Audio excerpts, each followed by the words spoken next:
Oh, welcome to the Press Row Show, the number one rated pregame intermission game show this side of the Mississippi, south of the Arctic Circle, north of the equator, west of Jerusalem and Bethlehem. Both of the Bethlehems, actually, I think. I don't think we're west. Are we west of the one like in Lehigh Valley? Nah. We'll do a fact check on that. Nazareth, Galilee, we're west of all of them. Happy Easter to those who celebrate. Welcome in. I'll tell you what. He is risen, and so have the Flyers' chances of making the playoffs. Is that sacrilege? We're going to call it not sacrilege. Last night, everything, and I mean everything, except for like the Caps result, everything went the Flyers' way. Virtually every team in action that was ahead of this team lost, including the Islanders, who made news this morning that we'll get to in a little bit, firing Mr. Wah and bringing in the guy who looks just like Raffi, and he's going to sing Baby Beluga to Matthew Schaefer at night, Pete DeBoer. We'll talk about that in a little bit. But the Flyers with a point today, it doesn't even have to be a win. A win would be great. But a point of any kind today puts your team, your town, your Philadelphia Flyers into third place in the Metropolitan Division. And Anthony, they can't bleep this up. Golden opportunity. Your thoughts? First of all, I'm stunned we're here. I'm absolutely stunned we're here. I know it is Easter. Like they shouldn't do Easter games. No, not that. Oh. Russ, every sport plays on a holiday. Continue. Every holiday has sporting events. Yes. That's the way it is, right? We work in sports. We work on holidays. It sucks, but we do. Anyway, the point is that I can't believe we're here because I can't believe so many teams went bad all at once. Like so many. Yep. The Islanders, the Red Wings, the Senators, the Blue Jackets. Yep. Everyone just keeps losing, and not just losing, they can't even get to freaking overtime and get themselves a point. Yep. Like in a year where the loser point is more prominent than maybe any season in the history of the NHL, these teams can't even get to overtime at this point. Yep. And so that's why it wasn't that I thought that the Flyers couldn't win games, because I thought that the Flyers have been playing some really good hockey since the break. And that the way that they played would be good and be entertaining. They'd hang in this for a while, but ultimately they wouldn't get in. And who knows, they still might not. But the reality of it is that their chances of getting into the dance now are far greater because they are the only team of all of those teams that are playing good hockey right now. Yep. The rest of them are terrible. Detroit was losing again when I left. I think it's 4-1 last I heard. I'll pull that up in a Minnesota's beating them 4-1 at home. Like, I don't know, Minnesota's a good team, but man, you got to the Flyers beat Dallas here, right? Yep. So like you got to win some of those games, and those teams are just crap in the bed, man, left, right, and center. Yep. And it's unbelievable. But you're right. The path has been cleared. Yep. For the Philadelphia Flyers, and yes, 1 point of any kind today gets you into a playoff spot. 2 points would be better. But even if you get that, the thing that I need to caution everyone with 5 games to go, right, and 9 days left in the regular season after today, even if you get that point, now you're the hunted. That is true. Totally different pressure. And it is. And they were the hunted 2 years ago and collapsed, right? So you got to keep it up. Do you know what song was playing when I got in the parking lot? Under Pressure? Pressure pushing down on me. Yeah. So, I mean, yeah, there's a lot happening in this league, and it's fascinating to me. Yep.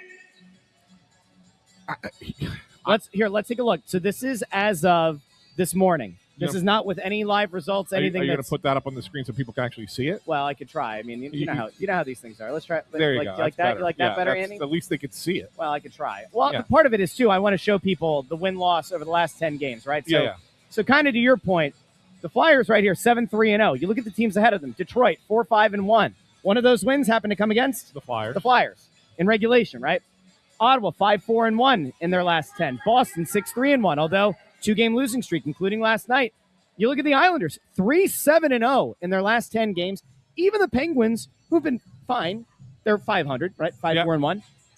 The Flyers are really the only team right now kind of lighting the world on fire in a meaningful way. And that's even considering that they lost that game recently to Detroit. And so you look at this and you go, you kind of control your destiny right now. I mean, 76 games played, you've got 2 in hand over the Islanders. The Islanders, again, which we'll talk about here in a second, just fired their head coach with 4 games remaining in the regular season. You know, the Golden Knights said, hey, we're going to do a panic move here at the end of the regular season and hand over the reins to an experienced coach with like 8 games to go. How crazy is that? And the Islanders woke up this morning and said, here, hold my beer. Yeah. Maybe it's a little early. Hold my mimosa. So I was talking to somebody who works for another Eastern Conference team, not the Flyers, today, and they were stunned by the move that the Islanders made today, firing Patrick Waugh and bringing in Peter DeBoer.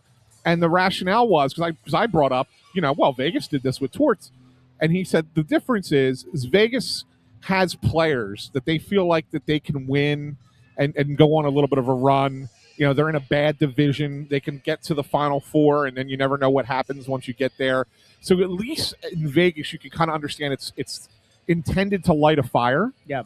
He said the Islanders are a team with a great goalie, a great rookie, and not a lot else. And they've completely overachieved to this point. Yep. And what you're seeing now is an overachieving team kind of hitting that wall. Yep. And so for them to do it at this point makes 0 sense.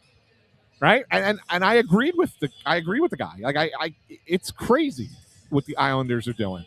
But hey, that's good for the Flyers. Yep. It really is, because Pete DeBoer is a good coach. We know that, but there's no reason to believe that he can go into an overachieving team with 4 games to go in the season and after 1 practice just install something new that's going to work. Unless you're going for that Game 7. The man's good in Game 7. Yeah, he's very good. Maybe you're just planning on that. Hey, by the way, I just want to tell Fawcett that there's not enough, and thank you for the super chat, there's not enough money between you and me to make Russ stop singing. That's right. Like it's just not going to happen.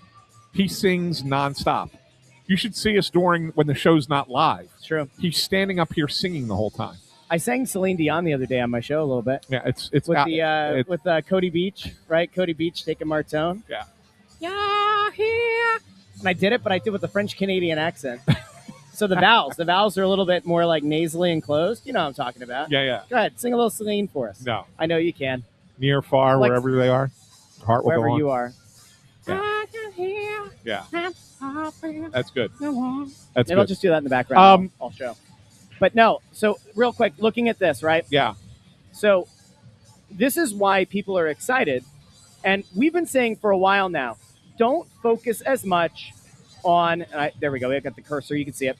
Don't focus as much on the second wild card. You don't really care, right? Like the second wild card, if that's the way you have to get in, fine. You want to be here in the 3rd spot. Agreed. Because, look who you would play in the first round. The Pittsburgh Penguins. Who are beatable. A rivalry that we have said is, largely dead in a lot of ways. What better way to reinvigorate a cross-state rivalry than a first-round playoff series? And yeah, I would say that just about any team that could be vying for that 2nd or 3rd spot in the Met is a team that you could have a long series against. And dare I say, have a chance to win, especially if you're hot enough to get into the playoffs as that 3rd spot in the Met. That's where the Flyers are at right now. The Islanders make a total psychotic, knee-jerk decision to fire their head coach today, of all days, with 4 games to go. And then you look at it and, you've already jumped over Columbus by virtue of having a game in a hand. So what you have to do now, obviously, is you got to win. As many wins as you can rack up here over the last 6, great. Tonight's huge, or today is huge. The other game against Detroit is huge. Oh, let's look at it this way. There's 6 games left, Russ. Yep. 4-1-1 gets you in. Yes. At this point. Get you in. Feels like it. It will, and that would be 97 points, not even 98, 97, and it's because everybody's lost. Yep. Right. So the threshold's a little bit lower. So to me, there's one less point that you definitely need to get in. That would get you to 97. I think you could even potentially get in at 96. You might need a little bit of help at 96, but I think you could get in at 96. So that's my point. Like the Flyers have to win and get points, but they have to keep doing it kind of like they have been. I don't think it's a must-win every game. I think they have to win 4 for sure, and then we'll see kind of how. If you win 5 of 6, you're in. If you go 4-1-1, you're in. If you go 4-1-1, I think you're right. Yeah, because then you're at 97. Yeah, you're in. Well, 97. You even look at what the Islanders have left potentially, right? They have 4 games left. They would have to win all 4. Win all 4 to have 97, and then they would win that tiebreaker because of regulation wins. Right. but given what's been happening with the Islanders, I'm not feeling bullish about that. Yeah, that's what I'm saying. There is a little bit of And a little bit of room. Columbus isn't going to go 5-0 now. No, there's a little bit of room now. There's Yep. a little bit of room for error, which, I mean, obviously you don't want that to be the case, but you now have some margin for error, whereas before you didn't. That's part of what makes today so big, though. Eastern Conference game. Oh, And, it is big. There's no question. It's not as big in terms of like that first wild card spot, although in theory, Could be. if things were to go crazy, go haywire, and like the Islanders get hot, or Columbus got unbelievably hot and won out, well, then maybe the wild card does matter a little bit more. So you'd rather have this 4-point game go your way today. Yeah. In the worst, like the worst case scenario that you can stomach today, it's a point in overtime or shootout. Correct. That doesn't adversely affect you in the worst It possible puts way. you into it. You climb. Yeah. If you do that. You climb, and also it doesn't make it a 4-point game, with Boston, in case the wild card does ultimately end up mattering. So they have their marching orders today. They do. It's very clear what the Flyers have to do. Go out, win. You put yourself in position to be in a playoff spot with 5 games left to play. One of those games against Carolina at home, that's a tough one. So is Montreal. Montreal, who's gotten back into, they're only 2 points out of first now, Montreal. They're playing really good hockey. Yep. They're within 2 points of Tampa, and they're within 4 points of Carolina, too, for that number 1 overall seed. So those last 2 games are – so here's the thing. Like, this week will dictate how – they're obviously going to be important games for the Flyers. We know that. I mean, they're not going to – unless they go win 4 in a row here, or they lose 4 in a row. Like, those 2 games are going to matter at the end of the year for the Flyers. Yeah.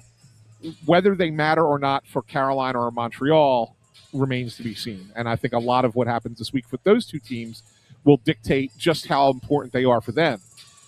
Obviously, you'd prefer that those games not matter to Carolina and Montreal, and that they rest guys, or they play backup goalie, or whatever the case might be.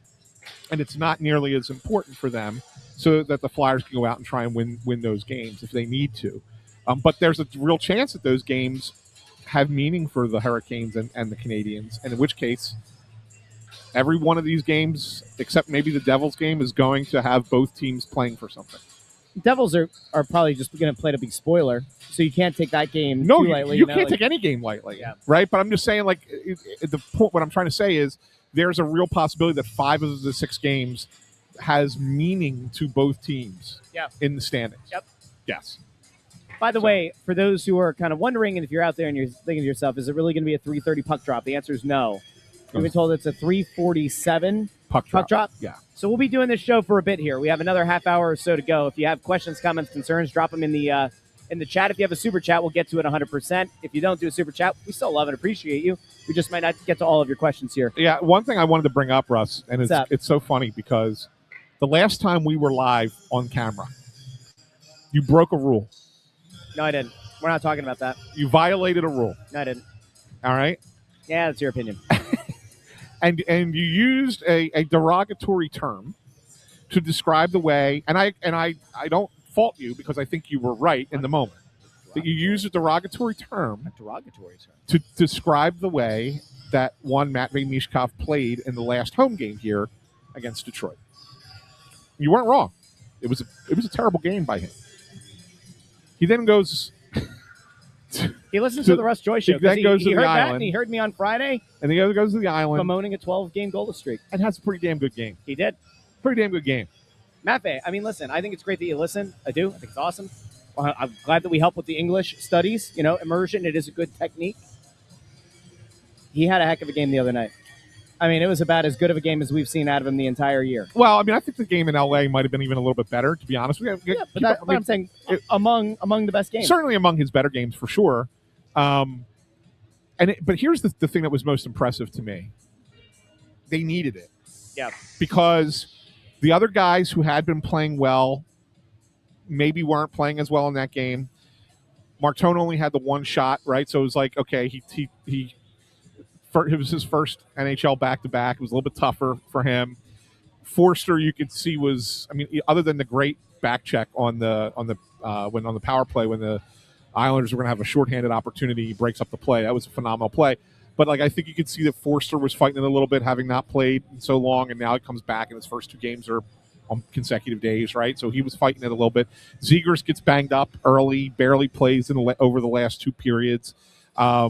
Just guys that just didn't have it. Yeah. And you're like looking around the lineup like, okay, well, where's this going to come from? Where's this offense going to come from? And it was Michkov who picked it up in the second and third period, especially the second and third period. And I thought that, that was important, that they needed somebody to be that player, and he was that player. And that was the most impressive thing to me. Like the points, I look at the points specifically, and the first assist on Bump's goal, I mean, that's a fortunate assist. It's a fortunate play. It's a breakdown by the Islanders. Sorokin probably should make the save on that goal, whatever. So that point's like a bonus. Yep. The goal, everybody wants to talk about how, ingenious it was. To bank it off the goalie. Yeah, I mean, he look. tried it earlier, too, in the game. He did, and I think in that instance, if you asked him, I would think he would say he's trying to put it in front because there's a player in front, too. So I don't think he's thinking necessarily, I'm going to bank this in off the goalie. He's thinking throw it to the crease and something good could happen. Maybe. Right? And that's fine, and that's good, and that's the right play to make, and he made the right play. Again, don't want to turn it into like some incredibly skilled play, but it was a smart play, a very good play by him. The one that's the most impressive is the play that sets up Sanheim's goal. And what's most impressive about that is not necessarily the pass to Sanheim, which was a great pass, but it's the small area play that he has with Alex Bump, right? Like Bump gets in there and they do like a little give and go with each other along the wall to create just enough space. And when I mean just enough space, like inches of space for each other to make the play happen so that he can then catch Sanheim coming into the zone with that great cross-ice pass to set up that goal. That, to me, is where his creativity is at its best. Yep. It's that little play, more so than the pass. Everybody wants to talk about the pass to Sanheim, and don't get me wrong, I'm with you. That's a great pass to Sanheim.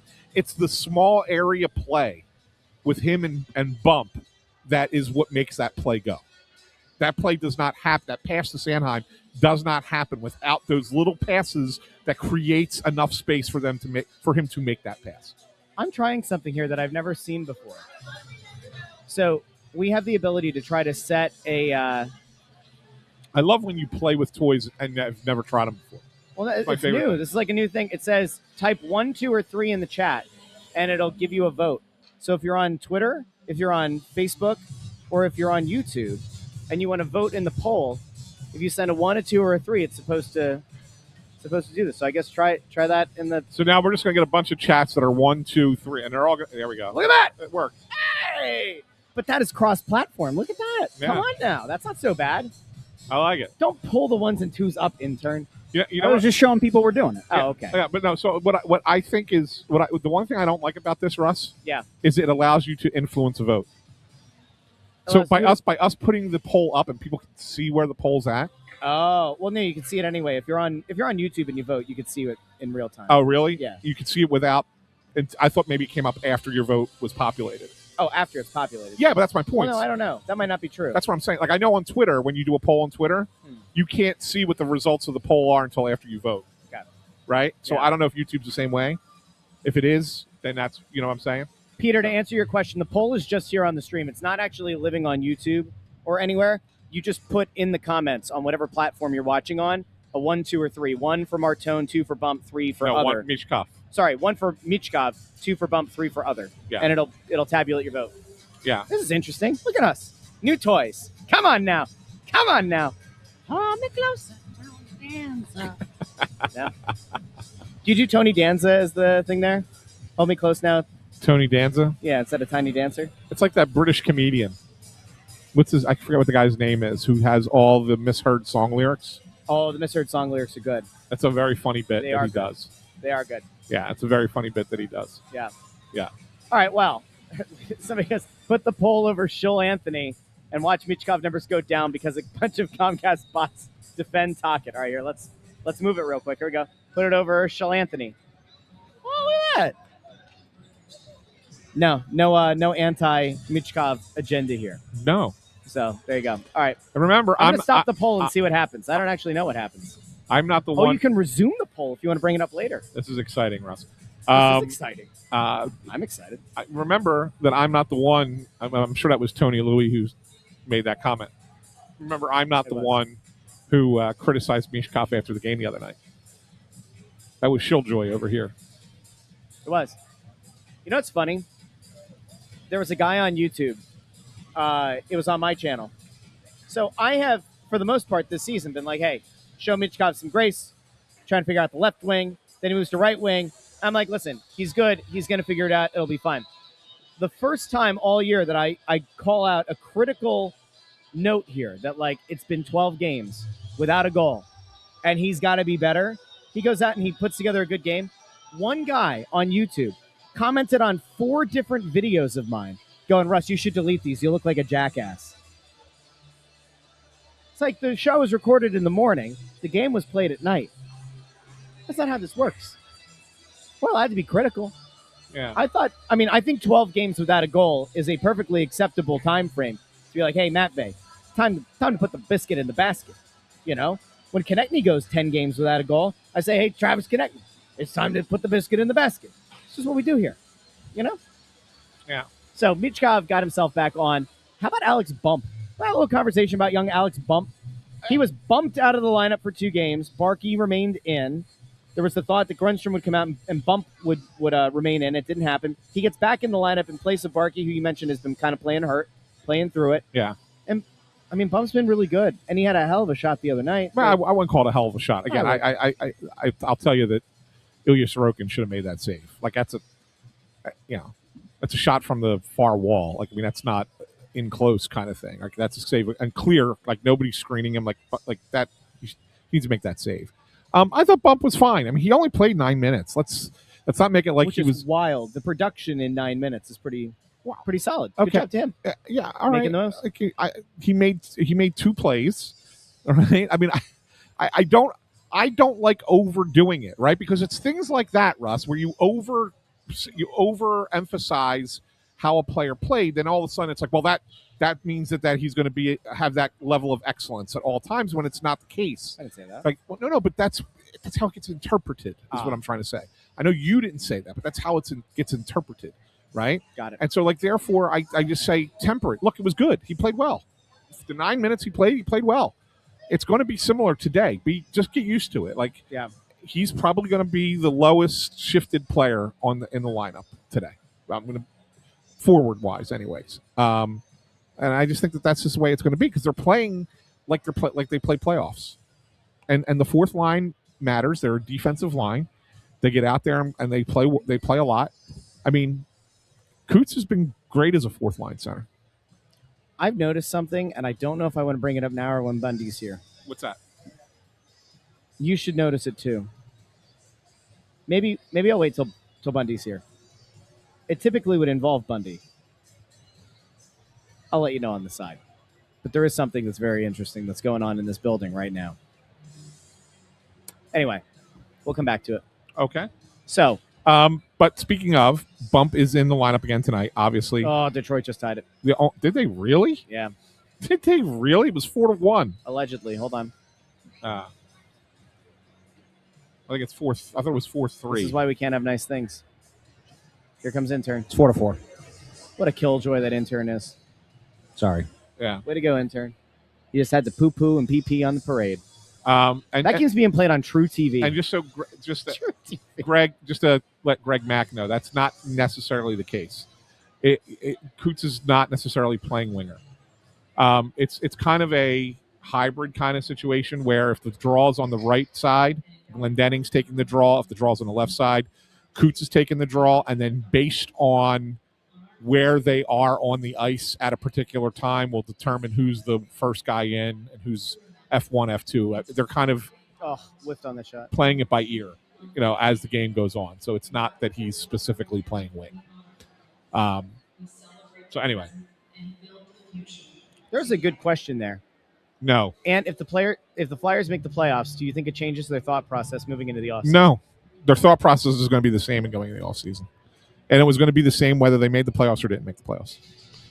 And your version of events there is what? What was their plan going to be, and what does it still remain?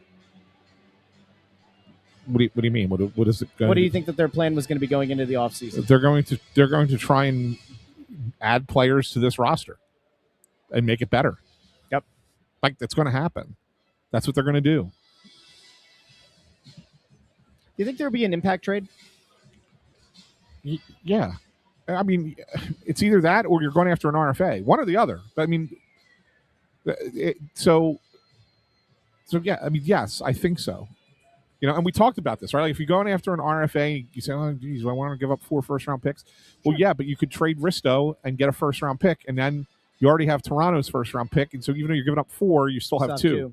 Yeah. Right? So that Toronto pick is going to be better than your pick would have been in whatever draft, right? Probably, like, regardless of when it conveys. Probably, yeah, probably. So because it's over for Toronto. Yeah, and Austin Matthews. So yeah, so like that's the thing. I mean, it's so we'll see. We'll see what happens. I wonder. So this is actually where I think maybe it does change it a little bit. Not the desperation to make that kind of a move, but what's the shaking of the head? I don't understand the infatuation with fans with Robert Thomas. Robert Thomas isn't coming here. Like I don't understand the infatuation with this guy. It's because he would be the best center on this team, but he's not. But he's not. There's a lot of guys who would be. There's a lot of guys who would be the best center on this team. He's not a 1C. But come on, man! Like he's not that guy. He just isn't. I don't get the infatuation. He's a good player, really good player, and would be a 1C on this team because there's nobody better, right? But if you're ultimately trying to win a Stanley Cup, is that the guy you want to be your 1C? Really? No, but I mean, so play this one out, though, man. If you were to make an offer sheet for a Carlson or a Fantilli, I see people saying Bedard. Chicago will move heaven and earth to clear the space to match. No chance Bedard gets out of Chicago. And honestly, it might be the same case with both Anaheim and Columbus as well, but you still have to try. If they were able to offer sheet one of those guys and get one of those guys under their roof, would I consider at that point a move for Robert Thomas to be the 2C? If the price comes down, sure, because all of a sudden this glut of wingers you have, maybe you do move somebody there, maybe you do move somebody from the blue line, and then all of a sudden it's like, all right, cool.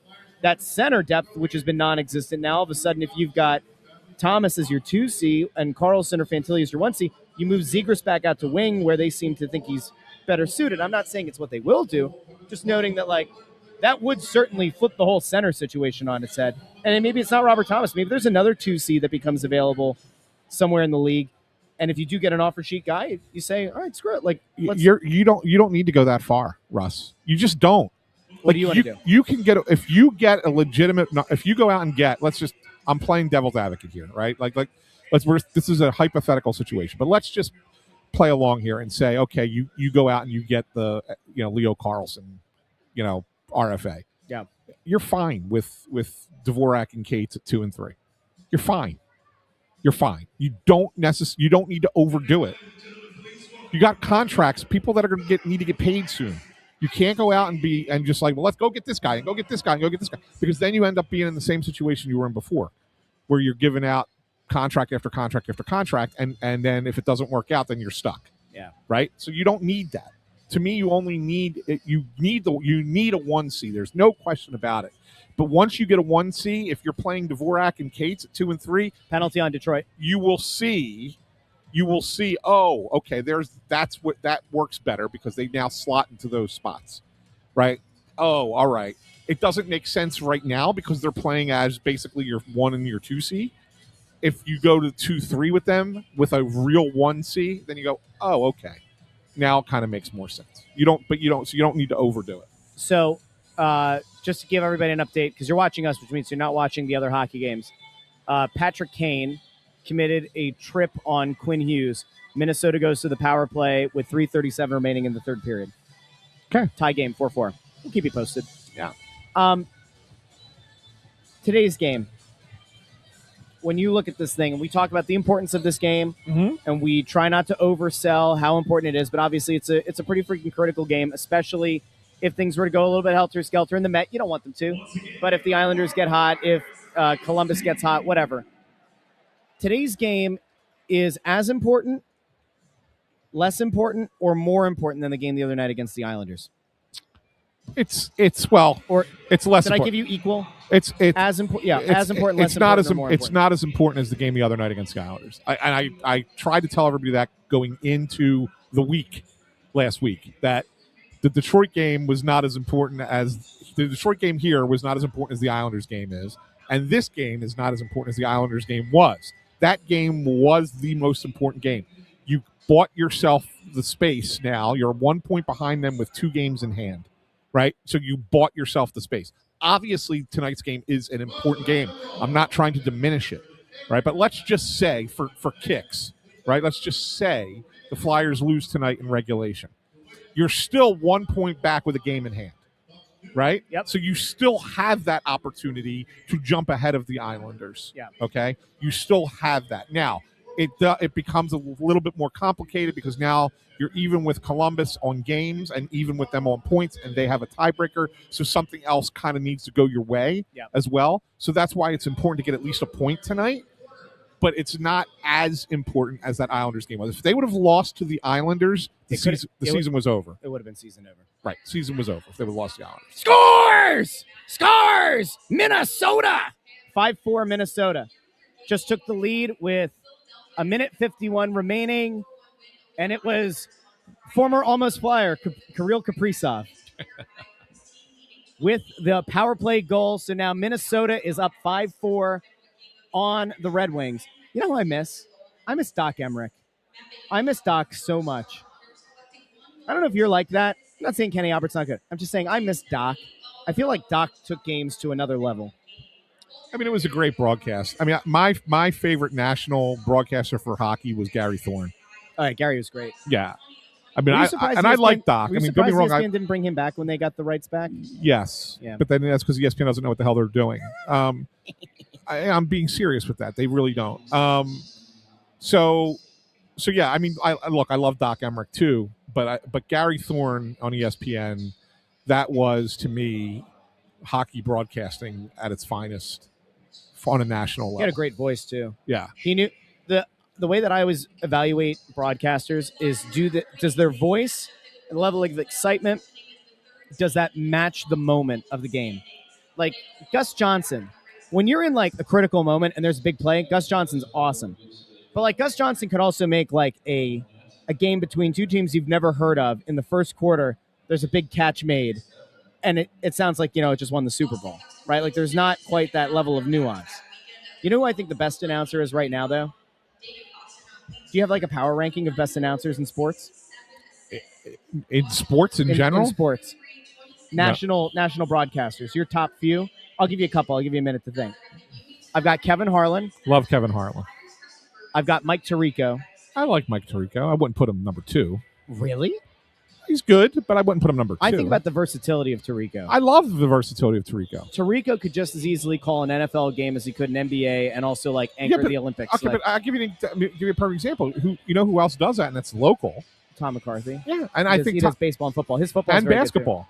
Tom McCarthy does basketball? College basketball. Oh, college. You're right. Yeah. And in all honesty, I think his best thing is football. Really? And I think he's a good baseball announcer, but I think he's really good at football. He's got a good football voice. Really good at football, and he's excellent. He did that game. What was the game that wasn't it Baltimore? The back and forth. No, the college basketball game where the shot at the buzzer. They hit 3 straight shots in the final 10 seconds.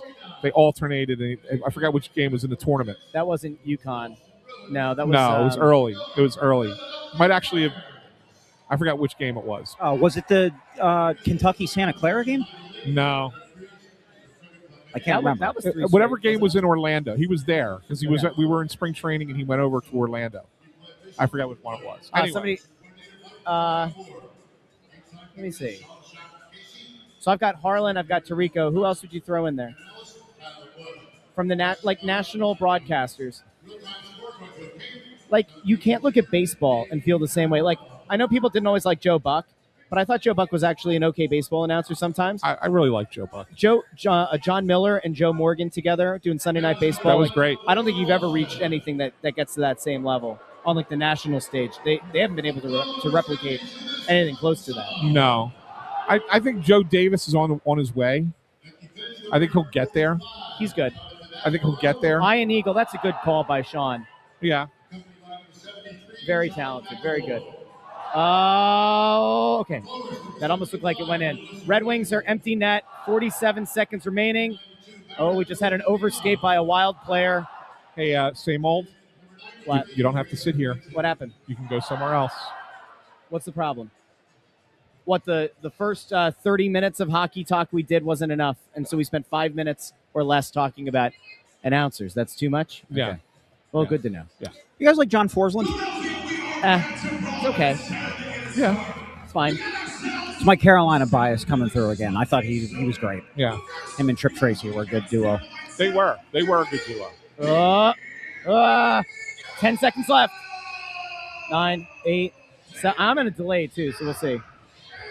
4, That's it. 3, 2, 1. Wild win. Minnesota comes back with 2.5 minutes left. Minnesota picks up the win. They tear the hearts out of the Red Wings. Ladies and gentlemen, again, hey, the teams. Another regulation loss by one of the teams in the mix. Unbelievable. That's got to feel especially bad for Detroit, too. They're done. They're toast. But I'm saying they have to feel even worse now because they worked their asses off to get that goal, and they probably felt like they were going to force overtime, and now that's it. Are those a shirt giveaway today, the Hawaiian shirts, or are those from another game? I don't think that's a giveaway. You want to bet? Maybe it has Xfinity on the back. I don't like that. No offense to the lovely people at Xfinity. I don't think anybody's getting a custom Hawaiian Flyer shirt and putting Xfinity across the nameplate area. So I'm not sure, but I'm guessing. All right, so the Wild now, 77 games played, 88 points, means that the best they can do is 98 points if they win out. There's nothing to make you think they're going to win out. No. So now Detroit has found themselves in a bad spot. I don't know actually who jumps who there between Detroit and Columbus. I don't know who has the tie. Detroit still does. They have more regulation wins. So they're still above Columbus. But now the Flyers move ahead of Detroit. Because of the game in hand. Yep. Unbelievable. I'm serious. It's unreal. It's unreal, Russ. Listen, we're not going to sit here and act like the Flyers haven't had moments late in seasons where they haven't puked all over themselves. So I get it, and I understand that this could go terribly today, but I'm not saying it feels like they're a team of destiny getting into the playoffs, not to win the Stanley Cup, but everything's kind of breaking their way in a lot of ways with all of the teams around them. Who else is on the docket today? Columbus hosts Carolina. Okay. The Senators are playing at 5. And I just looked this up a second ago. And Penguins are beating the Panthers. No. Columbus, Carolina was yesterday. Carolina's in Ottawa. Ottawa, that's what it is. Senators, Carolina. And then Columbus and the Islanders don't play today. The Capitals are in the Garden tonight. Okay. It's the Rangers. Well, Rangers look good yesterday. They still stink, but yeah. They do, but you never know. Devils are at Canadiens. So really, I guess the Senators game is the one that you kind of keep an eye on. That's a 5 o'clock puck drop. Okay. And the faster Carolina clinches everything they need to clinch, the better for the Flyers. Yes. Because without question, as long as that game doesn't matter to Carolina next week, that's what you want. Yep. Right. So keep rooting for Carolina to win up until next Tuesday. Ladies and gentlemen, you wanted hockey talk? You're going to get hockey talk. Bundy is here. He looks like an absolute stud. Bundy, Minnesota just came back 5-4, to win in regulation. So they all keep losing around the Flyers. Hey, have you ever seen anything like this, Bundy? I know one thing. The hockey gods are wearing Flyers jerseys. Right now, right? Everybody's, and they're not only, as I said to Russ earlier, they've been doing it all week. It wasn't just yesterday. They've been doing it all week. All week, and they're all losing in regulation. Yes, they're not even getting loser points. There's been no overtimes or anything. It's incredible. That's what's the most flabbergasting thing to me. Yeah. These teams all year long have played for the loser point. Yeah. And now they can't even get the loser point. Can't even get to the overtime. Yeah. Yeah. Crazy stuff, man. So, Bundy, we'll get to picks here in a second. I don't know if you have your keys kind of at the ready or not. We can get to predictions first and then get to Bundy's keys. I got them. You got them? Yeah, All right, go ahead. All right, 3 keys tonight. Number 1, win 1 game. The Flyers' mission is a simple one. Win 1 hockey game and find yourself sitting in a playoff spot. It's as simple as that. The Flyers must execute the same way they did against the Islanders on Friday night to have success today. Number 2, the first period. When taking a lead to the end of the first intermission, the Flyers have a 17-1-3 record. Trailing after the opening 20 minutes, Philadelphia is 8-17-5. Boston is 19-3-5 when leading at the end of 1. Bruins, Flyers, score the first goal and take a lead to the first intermission. You're going to have a good chance of winning this hockey game. And lastly, tonight, guys, stay out of the penalty box. Boston has a 23.4% power play, which is ranked 9th overall in the NHL. It's only been at 15.5% since March, though. It stumbled a little bit. There's no surprises on the Boston power play. They're trying to do one thing. That's get the puck to David Pastrnak. Flyers are going to have to account for him both 5-on-5 tonight and on their power play to shut him down. Flyers shut down Pastrnak to have a good chance of winning this game. All right, prediction time. I can go first. Go ahead. I believe in Darth Vladar. I think you saw him get his head back on straight. And I think he's going to ride a nice game today. There might be a little bit of kielbasa jumping around in the bellies of the Boston Bruins today. I'm going to take the Fly guys, 3-1. I'm gonna go a little bit bigger than that. I like the Flyers a lot today. I think this is a higher scoring game. Korpisalo's in net for Boston. He's not been great this year, and I think that the Flyers will get an empty netter at the end and pull this one out 5-2. Wow. 5-2 over Bundy. the Bruins tonight. Yeah, I think this is going to be a little higher scoring game, too. I'm actually just going to follow along with Anthony, but I'm going to go 5-3 Flyers. Okay. Intern? Al Davis, just win, baby. 4-3 Flyers. There you go. Now, Bundy, I mentioned that I noticed something today, and you're part of it. So we're going to talk about that in the first intermission. Okay. We will be back. First intermission, second intermission, and postgame. This better be good, Russ. Oh, it's going to be so good. It's the fact that it hasn't come up yet is remarkable to me. So we'll be back during the intermissions and postgame. Like the video, share the video, subscribe, ring the bell to get notified whenever we go live with an episode of Snow the Goalie and the Press Row Show. Bundy's already gone. He's so excited. We are too. We'll talk to each and every one of you in the first intermission here on the Press Row Show.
Oh, welcome into the Press Row Show, the number one rated pregame intermission postgame show this side of the Mississippi, south of the Arctic Circle, north of the equator, west of Bethlehem and Nazareth and Galilee and where else?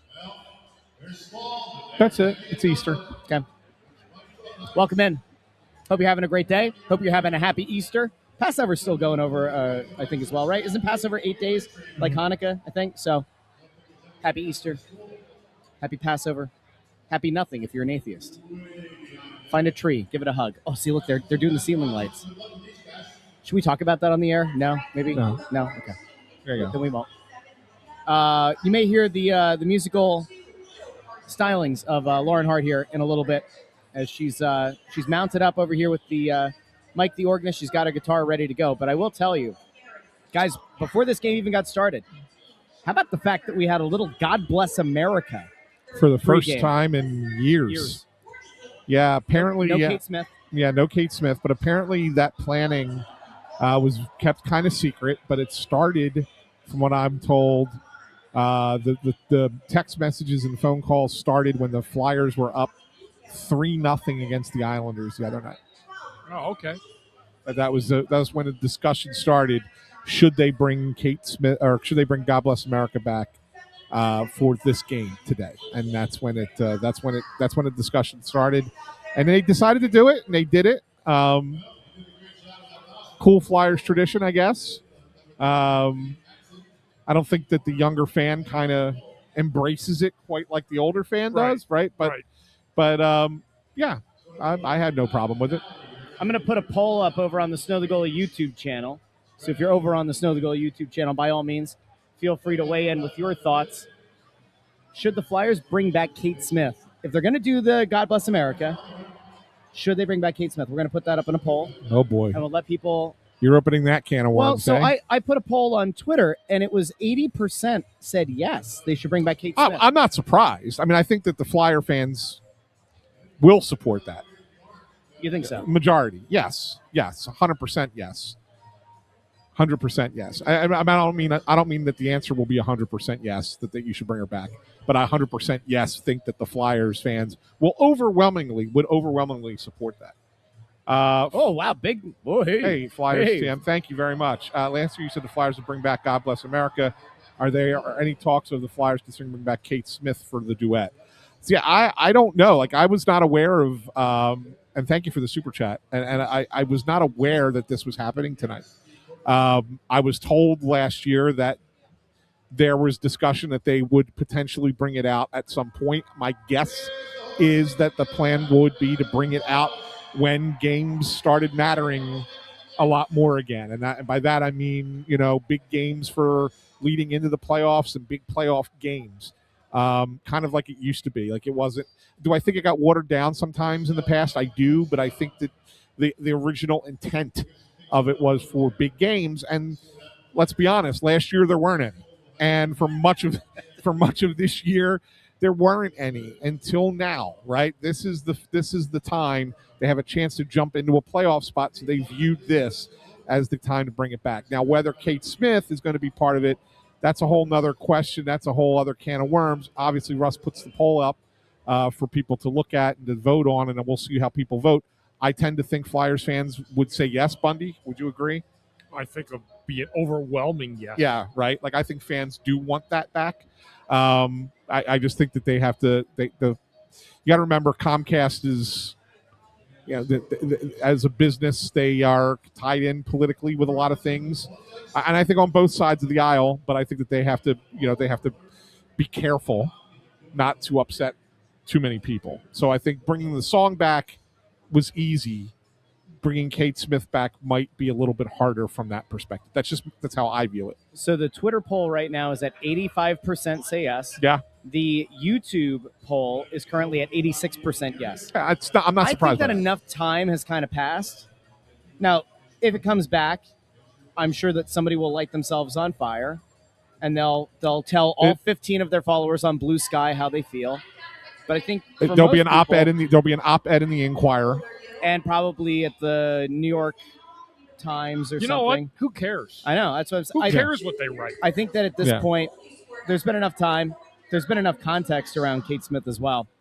I wouldn't be surprised. Yeah. But we'll see. We'll see. We'll see. Anyway, what I happens. thought it was nice. I always enjoy God Bless America at the game. So Yeah. It was Cool. good. It was a pleasant surprise. Yep. So all right, so let's get into the game itself. yeah, 1-0 Flyers after one period of play. They're out shooting the Bruins 6-3. I thought, Bundy, it was a pretty solid period by the boys. I thought the Flyers had a great first period. They got the ever-important lead after one, where they've had great numbers when they have a lead after one. Boston does not. And I thought that defensively they did a really good job again of clogging up the middle and keeping things to the perimeter that whole period. Yeah. I thought they were masterful again. I thought, maybe didn't have the intensity that the Islander game did on Friday night for some reason, but they have a 1-0 lead and they played a great first period. But I'll say the reason and you tell me if I'm wrong on this, Bundy, but I think that when you say it doesn't have the intensity, and I agree with you that it doesn't match the intensity from the Islander game. That game was the season for them, right? Like if they lost that game, they were in a lot of trouble. They were pretty much done. This game doesn't have that urgency because they won that game against the Islanders. Right. It's still I don't want to diminish the importance of this game, but it's not necessarily do or die. Right? Because if you could lose this game in overtime and still vault into a playoff spot. You could, yeah. How do they jump the Islanders though? Because they have the game in hand. They would still have a game in hand. Game in hand. So it would be based on points percentage. Right, okay. Right? So, which, by the way, I was getting into an argument with a guy last night. I'm shocked by that. Who was insisting that the Flyers were already in a playoff spot. Insisting because of the points percentage thing. I'm like, no, hockey is determined by points. And right now the Islanders have more points. Well, that's not how they do it in baseball, basketball, and the NFL. News for you, pal. I know, but this is how they do it in hockey. And he was still insisting that he was right and I was wrong. But anyway.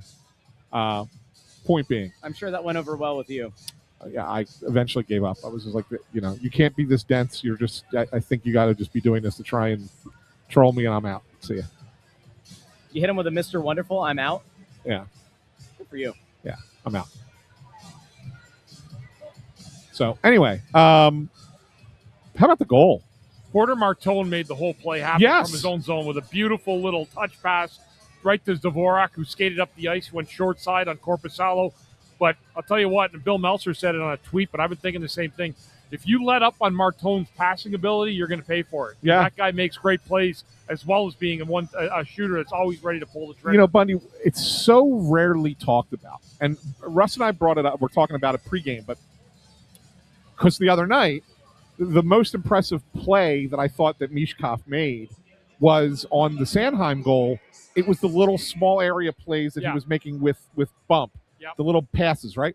Like a lot of times those plays, now it just turns out in both of these cases they resulted in assists, but a lot of times those small area plays lead to a goal and the player who makes that play doesn't end up with an assist because it's usually in your own zone or something and then it ends up being the two other guys touch the puck. But the reality of it is those small area plays are the difference makers a lot of times in hockey games. Yeah, they are. And you may not get an assist for some of the work that you do on the half boards or the boards coming in. But, Mishkov made a beautiful play to Sanheim when he scored that goal the other night. He just turned his body really quick, assessed really fast what was available to him, and made that good, quick play to Sanheim. But, the more these young guys are getting these valuable experiences, playing these big games, getting to know each other more, it's only going to help for the future. Yeah, 100%. 100%. So I would say it's a great start. Absolutely. As we got. It's Martone. I mean, listen, if nothing else, it's Martone making things happen again. Can we pull up intern Andrew right now? Yeah, he's so uncomfortable. We're on the Jumbotron. Yeah? It always cracks me up. You're on the Jumbotron right now? You were a second ago. I was? Yeah. Yeah. You were locked in on the computer, though. Well, that's what I do. Yeah. Very professional. We don't break concentration around here. No, definitely not. I did. It's going to be like Inception. Anyway, I guess now's probably a good time to bring on Intern Andrew for Intern Andrew's trivia time. No, it's first intermission. Stat of the night. Yes. And it's actually not the night. Stat Not of locked the day. in. Not locked in. Not locked in. She's singing We Are Family. With somebody else. They're right there. You can see them over intern Andrew's shoulder. Who's the other person? I don't know. No idea. Whoever's singing with her. I thought for a second it was our friend up here. By the way, does speaking of songs where you mishear the lyrics, this is one of the ones that British guy does. He says, it always sounds like I want to staple the vicar. Okay. in We Are Family. But anyway. I sing this song to my kids because you can fit all my kids' names in it. Names, yeah, that's good. Luca, Arlo, Dino, MP. That's good. I like it. Anyway, intern. So the Flyers' last game Friday, Travis Sanheim, goal and assist in that game. He is one of 5 Flyers defensemen in team history with 40 or more multi-point games, the other 4 being Mark Howe, Eric Desjardins, Kimmo Timonen, Shane Gostisbehere, and now Sanheim. He has 41 career multi-point games. I think Bundy just missed that list. I think I did, yeah. I'd have to go back and look. Yeah. And then for Boston, David Pastrnak comes into today with 96 points on the season. Should he find 4 more this season, he'll be just the 3rd player in Bruins history with 4 consecutive 100-point seasons. He's a hell of a player, Yeah. that guy. The league company, Phil Esposito, one of the other ones, he did it 5 years in a row. And then, of course, Bobby Orr did it 6 years in a row. Wow. It's a team that has their best player as a winger. Yes. Yeah, they do. Much like Ovechkin with Washington all those years. Yeah. Yeah. Pretty short. Pretty good. Good stuff there, Andrew. Well played, young man. Yeah. Anytime you want, you can just turn around and start singing with Lauren Here's what I want you to Lauren do. and her friends. Grab Take the mic the banner. and just rip the mic out of her hand and start singing. I don't know the words of the song other than We Are Family. That's all it is at this That's all point. it is anyway. Intern, take the banner and go stand behind them. Hold up the Snow the Goalie banner in the background. Just do a I'll give little you dance. $10. A little Hope they're- dance. I'll Just give do a you little $10. dance behind. I have a $10 bill. I hope they're done soon. $10. Here. Intern, go hold the banner. She's like right behind me. Yeah. This is Do crazy. you want me to rip? I'll rip it off. Like, confirmation. $10 right here. To intern Andrew to hold the banner up behind them while they're singing. So his loyalty can't be bought for $10. How much does his loyalty cost? How long is this song? As long as they want it, man. There can't be that many verses. This is honestly like Maury just won't say if you're the father or not. Right? Here they're coming over here. Now they're coming over here. Oh, they're coming. They're over your left go. shoulder now. There you go. Oh, now they're there you go. Now they're over intern's shoulder. Yeah, you know what? Let's go to the rare solo cam for intern. There you go.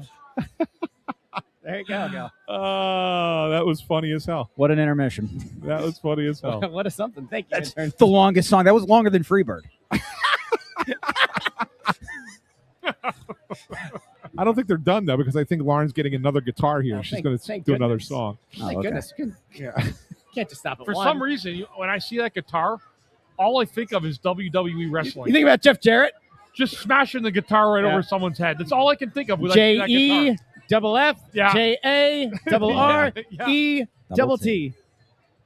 Oh, it's funny. Intern, I'll give you $10 if you turn around and call them slap nuts. That's another Jeff Jarrettism. No? No slap nuts. I would let Russ beat me over the head with that guitar to fire this crowd up.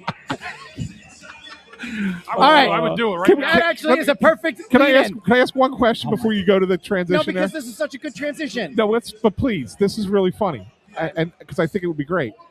Can Amadeo clip Andrew saying how long is this song, or will we get shut down on YouTube for that? For No, I that think short? we should be fine. You should be okay. Yeah, we should be fine. Amadeo, clip that. All right, so Bundy just said that he'd be fine with me hitting him over the head. Just beating me with Which that leads me to the news. I can't believe no one has noticed, unless it came up at some point, and I wasn't here for it. Look at him. His haircut. He got his hair cut. He got his hair cut. Yeah. It looks good. Looks good. Thank you. It looks really good. I didn't do all the way, though. Which leads I just had to get it was in my face. Flyers make the playoffs. He gets his head shaved. Yeah. That's it. We're doing it. Yeah. Bundy will shave Would it we if the Flyers shave make it? the playoffs. Would we shave it on the final night against the Canadiens, or would we wait until game one? Well, to shave they it? might need that game to get in. If they're in by that point, we do it that night. That's actually worth noting, too. So we were looking at the schedule for the remaining games of the regular season. The Flyers' final game is on April 14th. The regular season ends on April 16th, but those are all Western Conference games. The Flyers, the Blue Jackets, and the Islanders all play on the 14th. The 15th will only matter if the Flyers are in a wild card hunt instead of the Metro. The Red Wings and the Senators are both playing on the 15th. So that's just like a little bit of newsworthy, noteworthy. You want them to get the third spot in the Met. So hopefully, fingers crossed, they're locked in by the 14th When that game is over, we know they're locked into a playoff spot there. There's no worse feeling, I have to imagine, Bundy, than being a team that could make the playoffs, but you're sitting idle, right? Like if the Flyers get done their final game on the 14th, and then they got to watch the Red Wings and the Senators take the ice on the 15th with their playoff, hopes on the line. Yeah. That's got to That's got to suck. Yeah, that stinks. Yeah. Your teams didn't have to worry about that because you carried those guys to playoff berths early. We had good teams, and we only worried about who we were going to play, and we were the ones scoreboard watching. To see who we'd end up playing in the first round of the playoffs. Those were good times. Yeah, it's Do you think they're going to turn off that extra light now? No, I know. That's going to stay on the whole time. They're going to forget. That's going to be on the whole time. Well, it's better than them taking our light. It's better than them taking ours. That is correct. At least they asked nicely. They did. It was nice. Second period, I think that the Flyers need to just continue what they did there that first period, Bundy. They did a great job defensively. I love the way they're playing like that. They're closing off the middle, forcing Boston to have to play on the perimeter, and they haven't been able to bring any pucks to the middle of the ice. So I love what the Flyers did that first period. They really feeling good about their game where they're at right now, and it feels like it's going to be hard for Boston to score a goal here if the Flyers continue to play like that. Hey, real quick check-in on the poll. Still up over on the Snow the Goalie YouTube channel. 86% of respondents say, yes, the Flyers should bring back Kate Smith for the God Bless America duet. That's been going the entire period or intermission here. So we're going to close out the poll, but just thought it was interesting. Absolutely is. All right, so Bundy, obviously it's critical that they score next. You want to take a 2-0 lead. Yeah, they got a power play coming up here to start the second period, so they'll get a clean sheet of ice. Usually doesn't make a difference, believe it or not. You always think you're going to have to come out with a power play at the end of a period, but it never usually makes a big difference. But you do get a clean sheet of ice to execute on. We'll see how it goes. Yeah, by the way, that we didn't even get to talk about that. We should have. Neglect on our part because we got off the rails as we always do. But right there at the end of the period, that Charlie McAvoy, who gets the penalty for roughing there, was really incensed at Travis Konechny at the very end. So keep an eye on those two here in the second period. Like there was a lot of after the penalty was called and he was being escorted off the ice, there was a lot of pointed conversation from McAvoy to Konechny. Do you see this one from Sean C? Guy on the right sounds like Chris Therien. Remember that from the other night? Oh, yeah. The Jonesy thing. All right, we'll be back second intermission and post game here on the Press Row Show. Like the video, share the video, subscribe. Talk to you soon.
Welcome into the Press Row Show, the number one rated pregame, intermission, postgame show, this side of the Mississippi, south of the Arctic Circle, north of the equator, and west of Galilee, Nazareth, Bethlehem, and all those wonderful towns.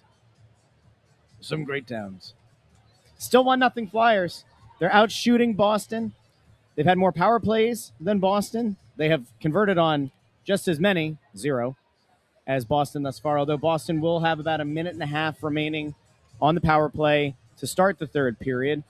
A call, Anthony, that you thought was questionable, an interference call on Carl Grundstrom. Yeah, I thought it was pretty borderline. I mean, Bundy and I talked about it, and Bundy agrees that it's borderline. But as Bundy points out, they've already given the Flyers 3 power plays to Boston's 0 to that point, right? Yeah.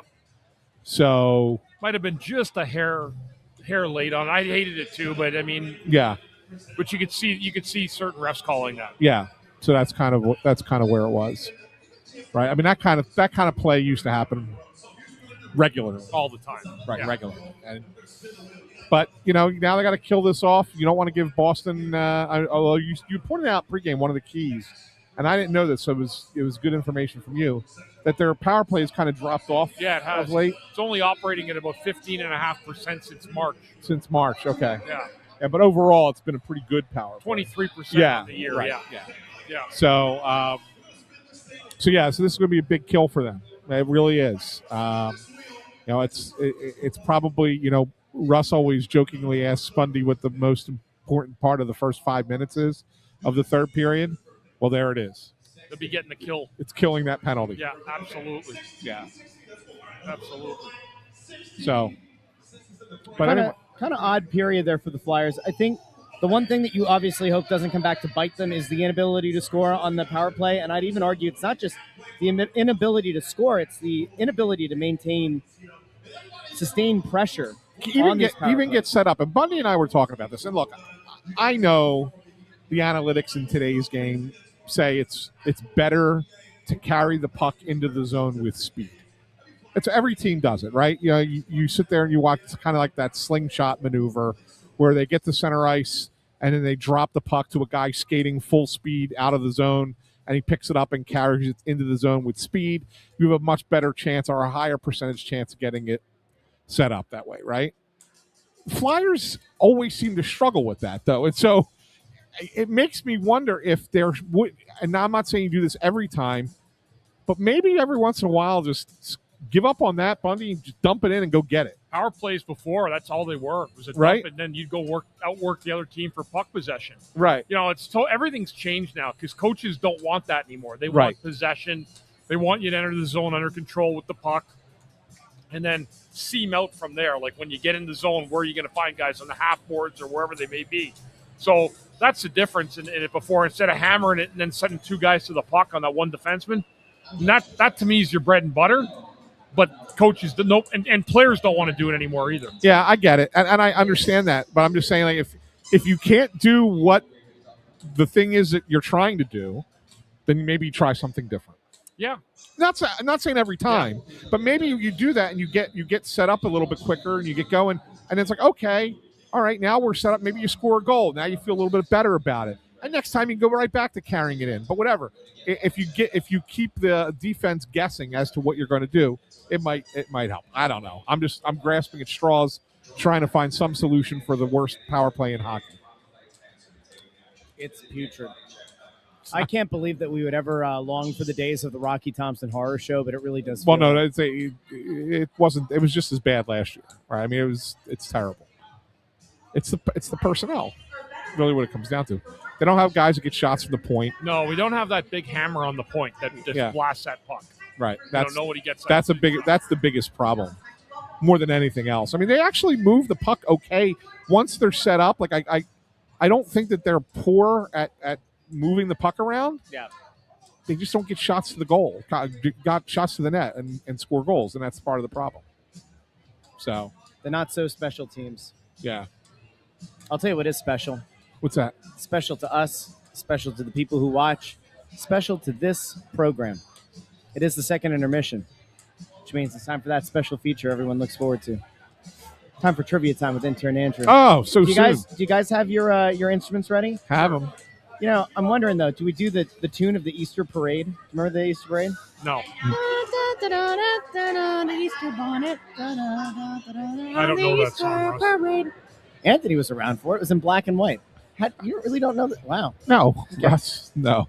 How about Peter Cottontail? You know Peter Cottontail? I know that song. Yeah. Here comes intern Cottontail. No, okay. Here we go. Didn't you dress up as a bunny one year? Did I? Yeah. No.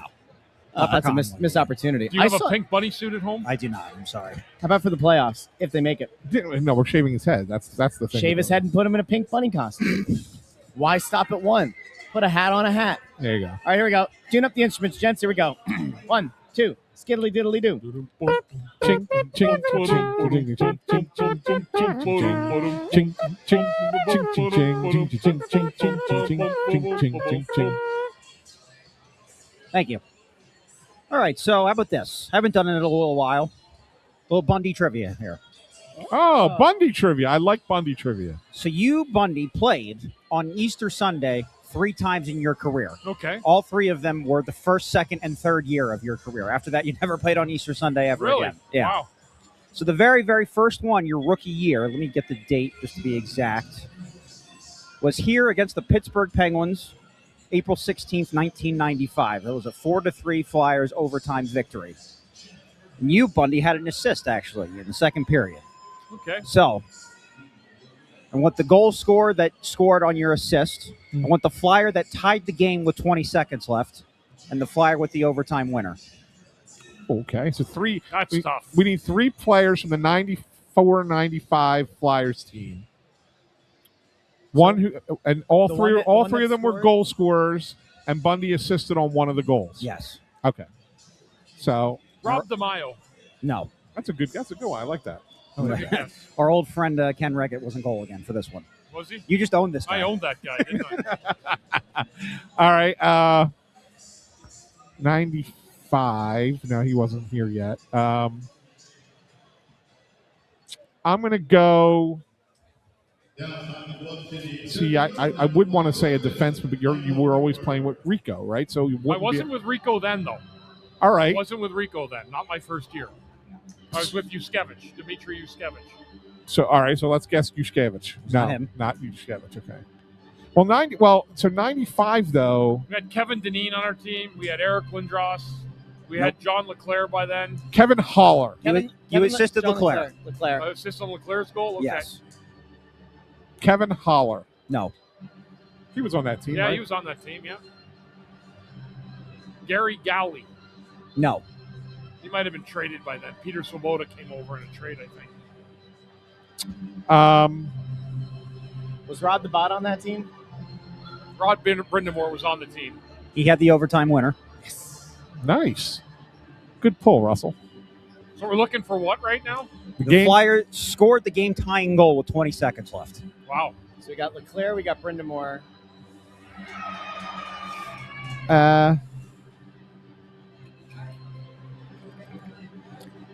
Carl Dykhouse. No. Was it a defenseman? No. It was a forward. It was a forward. All right. Brent Fedek. No.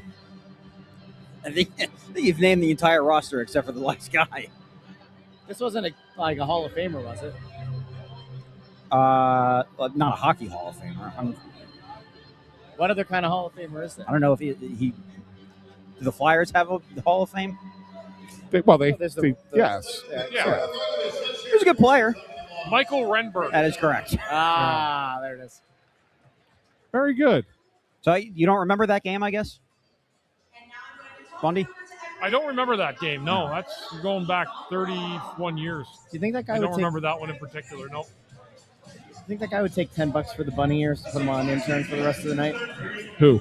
That guy with the wife and kids going by. They had 3 sets of bunny ears, $10. You think that gets it done? As long as it's not on a kid's head. Yeah, you give the $10 to that kid. Think about what you could do, $10. Imagine if that little kid invested $10 in the stock market right now. Russ, you go out there and you offer $10 to a kid for their bunny ears. Just to put on intern's head for the rest of the game. If you get the bunny ears for $10, I'll be impressed. Will you reimburse me the $10? No. Then I'm not doing it. All right, intern. Hey, great trivia. Good trivia today. Well done. Yeah, well done. He's got a haircut. It's feeling fresh today. You know what? Can I ask you what my middle school teacher once asked me? Is that a haircut or a hairdo? Because it is a stylistically different look for you. No, not that stylistic. You were like overgrown and shaggy before, and now you got shape to it, Yeah. some texture. Yeah. They use, about that. they use the texture They use shears some on there. they use some product in there. No, I never put any product Do in they my do hair. the texture shears? You know what the texture shears are? No. It's the ones that look like a comb in there. Oh, no. It takes a little bit of heaviness out of the hair. No? Just some news from Just scissors. around the league. The Senators have taken a 2-1 lead on the Hurricanes in Come the first on. period. And only good news. Good vibes in the building. Power play goal from Dylan Cousins, and then Tim Stützle scored for them as well. He's a heck of a player, that Stützle. Yeah, he is. He is.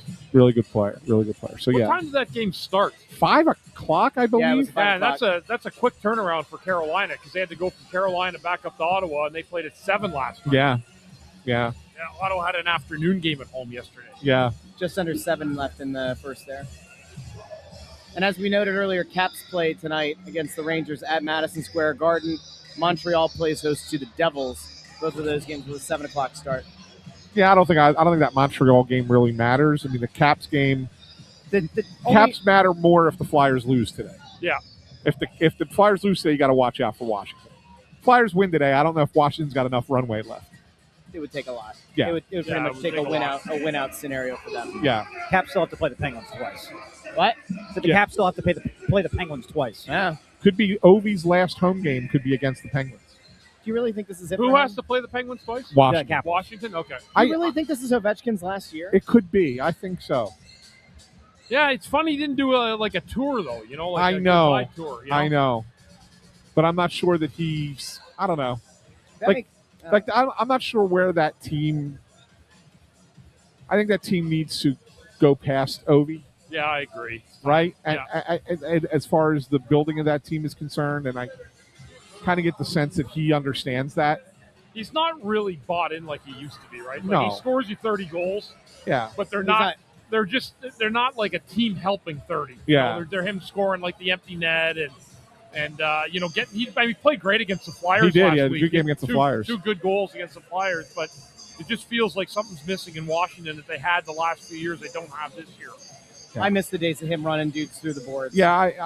It made him such a fun player to watch earlier on. I couldn't disagree with the Flyers 100. You know, he says screw Ovi. Like Ovi was so good for this game. Yeah, he's been great for the game. He's been great for the game of hockey.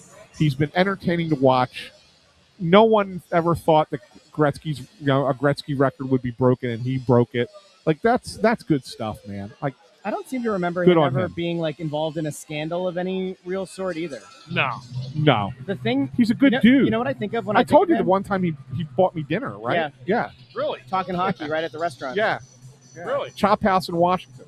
Bought your dinner. Bought dinner. Wow. After a game, the Flyers played an afternoon game. Was there with some of the writers. He came over, and said hello and whatever. Started talking to us for a little while. We had a nice conversation, and then at the end of the night, at the end of the dinner, the waiter comes over and says, "This whole meal is on Ovi." Wow. How nice. He bought dinner for the media. Wow, that's nice. Yeah, good guy, really good guy. The thing that always stood out to me, do you remember when he took the girl, I think she had Down syndrome, to Yeah. prom?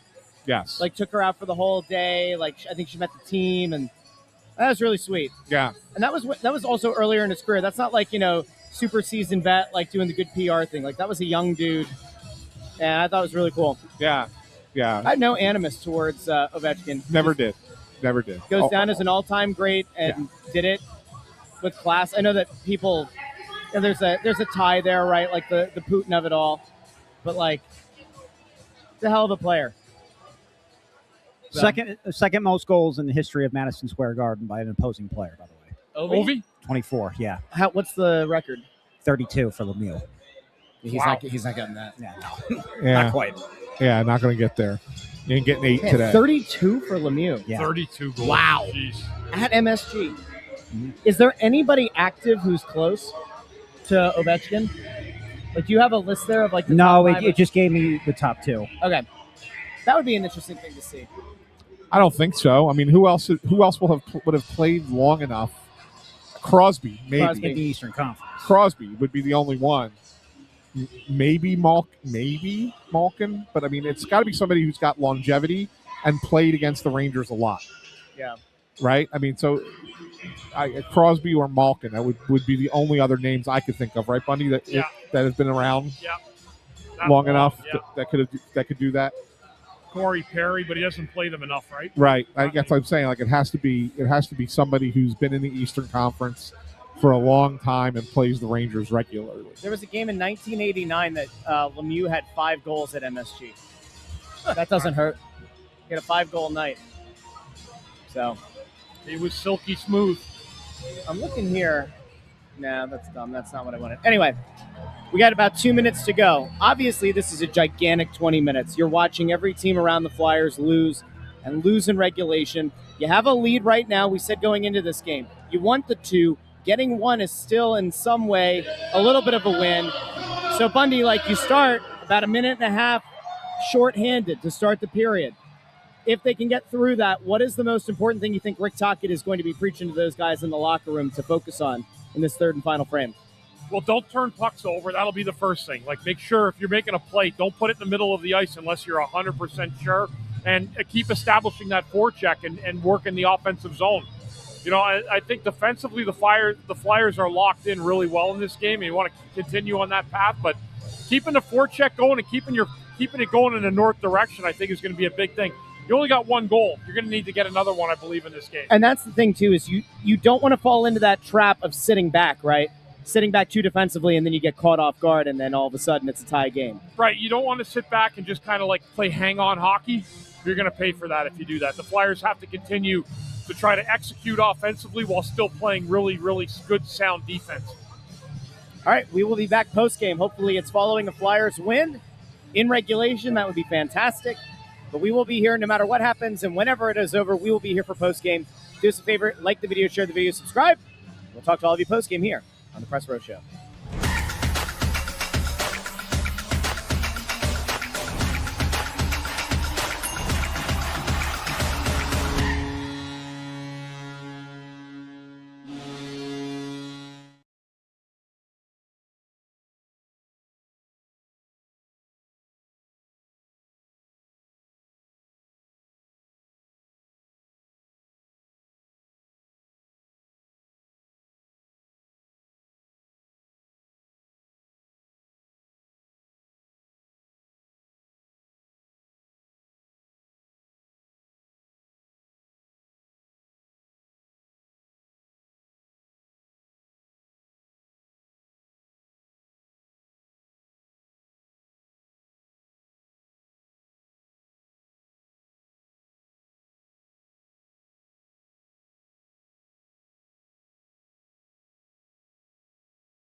Mississippi, south the Arctic Circle, north of the equator, west of Galilee, Nazareth, Bethlehem, and everywhere else. He is risen, and so is Porter Martone. That goal total goes to 1. Porter Martone, the prince who was promised, scores the overtime winner. They don't ask how, they ask how many. And the Flyers get it done in overtime. Don't look now, but look now. The Flyers, third place in the Metropolitan Division. They control their destiny, gentlemen. Huge win. Unbelievable win. I mean, they really hung in there. They did a lot. I thought they had a great third period. Boston scored right away, but didn't seem to faze the Flyers at all. They kept playing their game, pushed through to the end. Boston took absolutely 2 penalties in overtime that gave the Flyers a 5-on-3 opportunity, and Ziegler setting it up, finds Martone in front, gets a redirection or a quick shot and a rebound, finds home, and that's the end of the ball game. 2-1 Flyers. Sit now in third in the Metro. What an exciting day this is. And not only that, Bundy, how about for Porter Martone? You know, you always remember your first goal. Yes.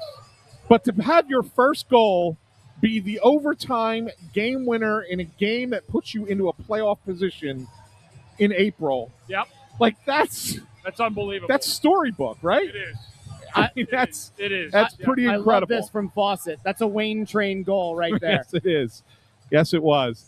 And it's funny because as soon as they went 5-on-3, I turned to Russ and I said, they're bringing Martone out for this 5-on-3. And you just knew he was going into that bumper spot. Oh, yeah. You just knew he was going there, and they were going to try and get him the puck. And it was really well done. Really well done. Yep. Great goal. Great play.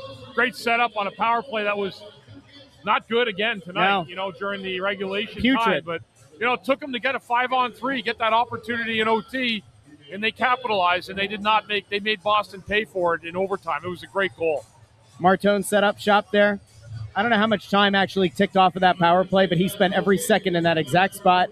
Fires the first puck. Let's be honest. Let's be honest. Like it starts with, and look, I know that they had a full a minute 53 2-man advantage. So even if this doesn't happen, they could still have time to come back. But Christian Dvorak winning that face-off is huge. Yes, it was. Huge. It's a huge draw, huge win. Yep. Right? And then Konecny tips it back to the point. Now you're set up. Yep. Okay? So, that draw gets you started. That gets you to where you need to go. And then really nice play, as Bundy said, by, Ziegers to set it up and get it there. Have the patience to find the lane to get it to Martone in that spot. And there you go. Here's a good one, Bundy. Super chat from Washboy154. Thank you, Washboy. Asks Bundy, what's the locker room like after a win like that? Yeah, it'll be exciting for a little while, and then they're going to have to taper back down again and get ready, realize that even though you got into a playoff spot, super awesome job, exciting as hell, but you got to be prepared for Tuesday again. So you'll enjoy this for a little bit and then start settling down again and getting ready for a busy week with 3 travel games, and every one as meaningful as the one they just played today. Yeah, this is far from over. Yeah, it's not over. This is far, far from over. There's a lot of time left. They are now, and as I said to Russ before the game, it kind of shifts a little bit, Bundy, because they've been chasing for 5 weeks now, and they finally caught everybody. Yep. Miracle of miracles, but they have. All right. Yep. Now they're the hunted. They are now, and it's a different feeling, right? To be chased as far as compared to being the one chasing, being the one chasing, it's a lot easier because you feel like there's no weight on your back doing it. You're just playing your hockey, and guy's pretty excited. That's Rob. It's our buddy Rob. Yeah, it's our buddy Rob. Yeah, very excited. Yeah, he was excited. So it's a little bit different. It's good for this was a big win in this vein too. You pretty much. The one team that's been going well that's in this chase with you is Washington. Yes. Right? This kind of puts a little bit of a distance with them. Yeah, it does. It makes it a little bit harder for that team to keep going to catch you. Not to say that Washington could still potentially get into the wild card. That's a possibility. Yeah. But I think now there's like a 4-point difference between the Flyers and the Capitals at this point. I mean, if you think back to 2-3 weeks ago, it looked like the wild card wasn't going to be an option. Look at this. Like it looked like that wasn't going to be there. You're going to have to, get the Metro. This all looked like it wasn't going to be an option. Nothing did. But I mean, it looked like it was like if you had, we're going to do this. we're going to have to make it this way. Now there's multiple options, multiple lanes open, even for a team like Washington right now if they can continue winning.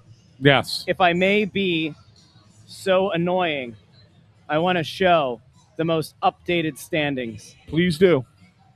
And God said, let there be light. And there was light. Boom. Flyers, third place in the Metropolitan Division. We'll zoom. We'll do a little zoom for the fine folks at home. Flyers now sitting on 90 points. And to your point, Washington down there with 87. So 3 points. They are level on games played. They are level on overall wins. Obviously, the Flyers have 9 fewer regulation wins, which feels kind of insane, but 90 points for the Flyers. 90. It's kind of remarkable. I mean, as good as well as the Flyers have played, and they've played better than even I thought that they would. Right? Mm-hmm.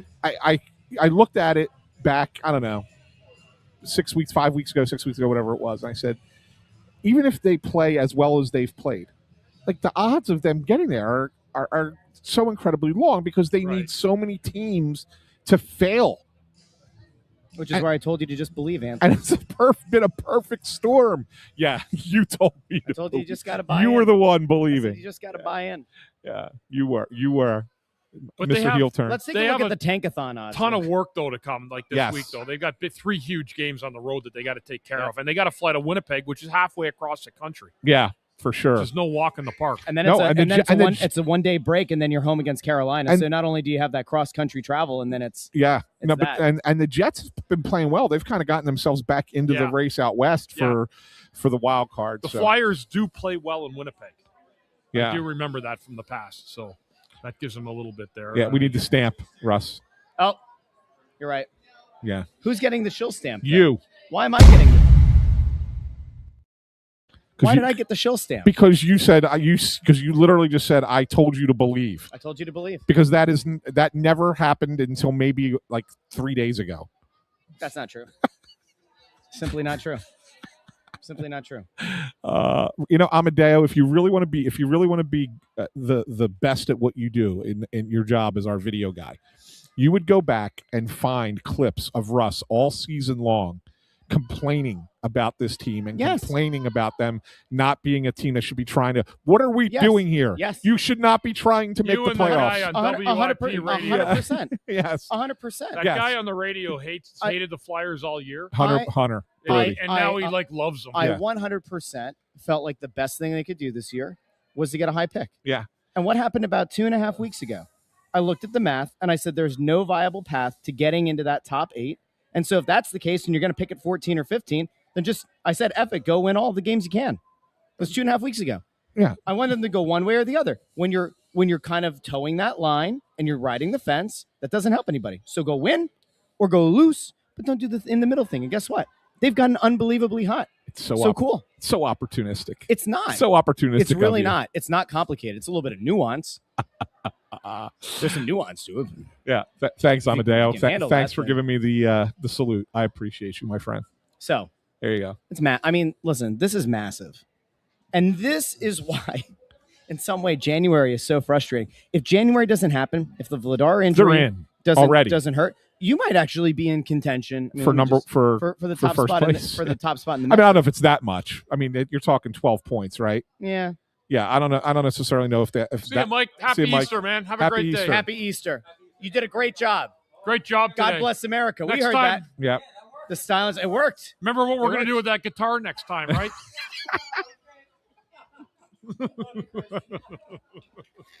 JEFF JARRET. All right, so it is crazy to think about, guys. They have put themselves in position. Like I said, they control their own destiny. Yes. They have a game in hand over the Islanders. They are level on games with Columbus and Washington, both of whom are behind them now. They are ahead of Columbus by 2 points. They are ahead of Washington by 3. I mean, this is about as good of a position as you could hope to be in at this point. So, Bundy, to Ant's point about like going from being the hunter to the hunted, does the mentality change at all? Does Rick Tocchet have to emphasize something different to these guys? Does he need to articulate to these guys, hey, one thing for us to be the underdog going after it. Now everybody is coming after us. Yeah, and I think it flips up overnight, because now you've taken the lead in that third spot in the Metro. So you're going to have teams now saying, hey, we've got to catch the Flyers rather than someone else. Before it was the Flyers having to catch everybody else. It shouldn't change the way you play, because if I'm one of the players in the Flyers right now with 5 games remaining, I'm still treating this like I'm the most desperate hockey player in the world right now. You should, and they should. And you have to. Don't change a thing. It's how you're playing. It's got to be. They still have to. And one of the things, it's so cliche, right? But nobody likes to hear this, but it truly is for this team. It has to be for this team because of how they play and who they are.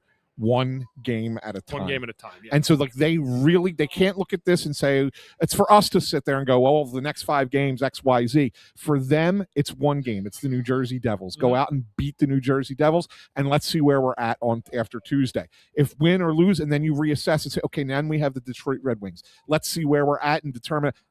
They really have to look at it one game at a time. Right. And that's the approach to have. They have to. Yeah. They have to. You can't look big picture and be satisfied with where they're at now. Yeah. So somebody put up a question. I'll pull it up. Earlier. Yeah, you know exactly what it was. I know what you were thinking. Yeah, and I'm going to give an honest answer on this, right? So someone asked, should we be considering Rick Tocchet for a potential Coach of the Year candidate? First and foremost, they're not in the playoffs yet. Nobody's going to win Coach of the Year for coming close. Okay, so that's first and foremost, before you even have that conversation, right? They have to get in. That starts there. Secondarily, just getting into the playoffs is usually not enough for a guy to win Coach of the Year. Well, ask yourself this: are there 3 coaches in the league right now that you think are ahead of Rick Tocchet already this year in terms of what they've done? Probably. Yeah, probably. Yeah. Right? Yeah. Yeah. And so my point, but do I think there will be some people now, this is not Coach of the Year is not a hockey writers vote, so we do not vote for Coach of the Year. Lindy Ruff kind of has to get it just based on how Buffalo's play. For sure he would be ahead. Him or Dan Muse in Pittsburgh? Yeah, he's had a great year too. The Penguins were, a lot of people thought the Penguins were a last place team, and they're going to make the playoffs too. So first and foremost, they would have to get in. Secondly, even after they get in, it's probably not. Do I think that he might get some down ballot votes? He possibly could. Possibly could get like 5th place votes down the line, right? But it's not something that the writers vote for. That's voted for by, I believe, the general managers vote for Coach of the Year. So anyway, I do think that there's a possibility he gets down ballot, but he's not going to be a finalist for Coach of the Year. No. Okay. That's just my. Yeah, I'm with Anthony here on this. Yeah, I agree. So, pretty wild game out there, guys. Wild stretch. I think this actually takes the cake. Ant, we've done the show together for 8 years. 8 years. It was. Today is the 8th anniversary of our 2nd episode. I looked it up today. Really? I was trying to think. This might have been the first episode. This is the 8 years ago today was our 2nd episode. And the funny thing is that the first episode, which I think was on April 1st, it was coming. We were talking about them making the playoffs coming off of a big win over Boston. Travis Sanheim. And Travis Sanheim was our guest as a rookie. Yep. I had a one-on-one with Sanheim as a rookie. Yep. And then you were talking about Travis Konechny as a young, talented player. This was 8 years ago.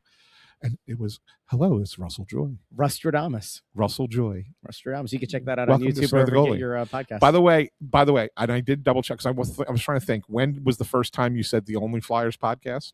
It was that first episode. Really? Yes. No. You said, this is Russell Joy with Anthony SanFilippo. Welcome to the Snow the Goalie, the Only Flyers podcast. I don't remember that. I couldn't believe it. I don't even say that anymore. I know. Because we do the show on the radio, and it feels weird to say podcast on the radio. Yeah. Uh-huh. Yeah. For sure.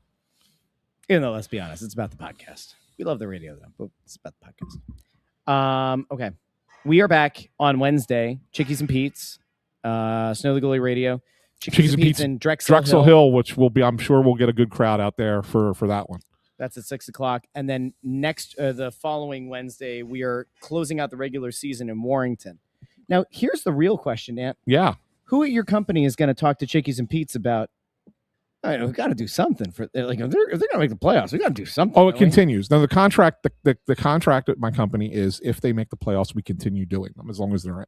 So where are we going to do the shows? We gotta keep them away from like those far ones.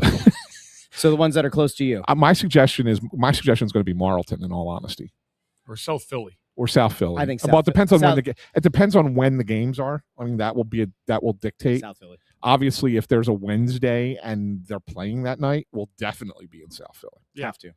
Right? So that could be something. However, the guys have to take care of business. You know, you don't want to put the cart before the horse, but these guys, the buy-in is there. I will also note there was something that happened early in the game. This, again, I think is indicative of a just totally united locker room. There was a moment in this game where Konechny went not really headhunting, but Konechny was involved in a little fracas. And on the other side of the goal, Martone was getting targeted by a Boston player. And Konechny disengaged from whoever he was like initially in there with to go defend Martone. Yep. And it feels like that's happening a lot more. Like the opposition is trying to mess with the rookie. And you're seeing the vets step up for him. And Bundy, I got to imagine that right now this is about as together of a unit as you could possibly have at this point in the year. Yeah, they're playing like it. They're defensively. Like that's usually how you get a good sign of where your team's at, of how well they're playing defensively. And this team has really played well of late. So like that gives me hope. Even in a first round playoff series against Pittsburgh, if they can make it and keep playing like this, like we just saw today, hey, anything can happen. You have a chance of winning a round. That's the big thing, too. Yeah. You get that third spot in the Metro. Yeah. And as of right now, you'd play the Penguins. Right. And that's not like, would you have ever imagined beginning of the year that the Flyers and Penguins could be a first round matchup? I didn't. And it also doesn't feel like No. an incredibly lopsided one. It's amazing what a difference bringing Forster back, adding Martone to the lineup. It's amazing what a difference those guys have made. They're having an impact. It doesn't show up on the score sheet every night with a goal being scored, but I think it's fundamentally changed the outlook for this team. It's made them a significantly deeper and more dangerous team at any given time. So hats off to those guys. Intern Andrew, you have anything else you want to say here on Easter Sunday? Yeah, I told my friend that I would shout him out. So shout out to Johnny. He texted me before the overtime had even started and called it and said Martone was going to score. How about that? So if you can give me the lottery tickets for the lottery numbers for tomorrow, that'd be great. There you go. Here's a real question. Tony Escargot got Biz, sent him to cannoli. Yeah. Biz acknowledged it. Good on Biz. Biz, who likes to troll the Flyers fans, has been calling Mishkov Michgod. Yeah. Does that mean that Rick Tocchet likes Michkov now? 610-632. All right. Gents, anything else? Nope. Okay. Happy Easter, everybody. Yeah. Happy Easter, everyone. Enjoy the rest of your day. It's a good day for everyone. And Great day. we'll see you guys on Wednesday. Drexel Hill. Come on out to Drexel Hill. It'll be a fun one on Wednesday. Can promise you that. Especially if the Flyers come off of a win on Tuesday. If they beat the Devils Tuesday, Then you're really rocking. and you're rocking it, right? Like that place could be something on Wednesday night. So definitely come out and see us in Drexel Hill. Tuesday at Devils, Thursday at Red Wings, Saturday at Jets before they come home for the final two games of the regular season. Now's the time to buckle in. If you have friends out there who've given up on the Flyers, get that spot on the bandwagon ready, right? Mm-hmm. Clear out of space. Might be some cobwebs there. Guys, playoffs possible. Possible. Could happen. The last time the Flyers made the playoffs, you know what happened, Bundy? No. Ant almost died. Yeah, I remember. So let's hope they don't. Right? Yeah. Let's hope that doesn't. That was after the playoffs. That playoff was in August. I almost died in January. COVID almost took our Anthony. Yeah. our sweet baby boy. our sweet baby dumpling. If Bobby Brink can't be here to be the sweet baby dumpling, why can't it be Ant? Bobby Brink's been a healthy scratch for Minnesota the last two games. It's a bummer. Yeah. Yeah. It's crazy, yeah. All right. We will be back on Wednesday. Chickies and Pete's, Drexel Hill. Do us a favor, you haven't done so already, because we went over 2,000 people, by the way, on the stream today. Yeah, I know. I saw across that. all platforms. Over 2,000. That's fantastic. So like the video, share the video, subscribe, ring the bell to get notified whenever we go live with an episode. And don't forget, these shows are always in the podcast feed, Apple Podcasts, Spotify, Pandora, Amazon Music. You can also find clips on TikTok, Instagram, Facebook, and YouTube. Give them a like. So for Bundy, for Ant, for Intern, I'm Russ. Thanks for joining the Press Row Show. Talk to all of you Wednesday night at Chickies and Pete's, Drexel Hill.